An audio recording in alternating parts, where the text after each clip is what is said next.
ফেলে দেওয়া যন্ত্রাংশ থেকে শিল্পকর্ম তৈরি করছেন চীনের বাসিন্দা উ ইয়াংদে। তালিকায় আছে মানুষের মুখের ছবি থেকে শুরু করে আরও অনেক কিছু। মোটর মেকানিকের এই শিল্পকর্ম দেখে মুগ্ধ হচ্ছেন বড় বড় শিল্পীরাও।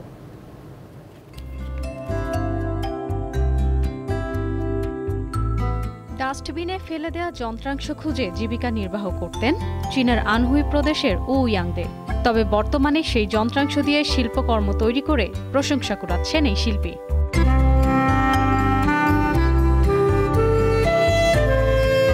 বছর বয়সে পড়াশোনার পাঠ চুকিয়ে খালি হাতে সাংহাইতে আসেন উ ইয়াংদে।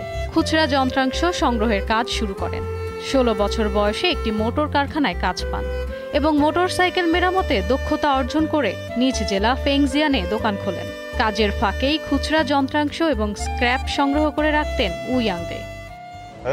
আমি জানি না আমি একজন শিল্পী হিসাবে গণ্য হব কিনা, তবে আমার কাছে যা সঠিক মনে হয় তাই করছি। যখন কোনো কাজ জীবন্ত হয়ে ওঠে তখন আমি সেই মুহূর্তটি উপভোগ করি। 2024 সালে আর্ট মিউজিয়ামে বড় আকারে একক প্রদর্শনী হয় তার শিল্পকর্মের। এমনকি বড় বড় শিল্পীরাও তার কাজ দেখে মুগ্ধ হন।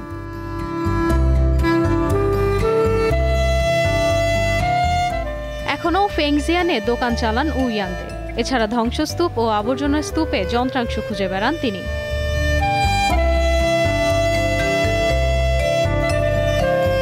নিজের প্রতিভা ছড়িয়ে দেওয়ার উদ্দেশ্যে বিভিন্ন সময় কর্মশালার আয়োজন করেন উ ইয়াংদে।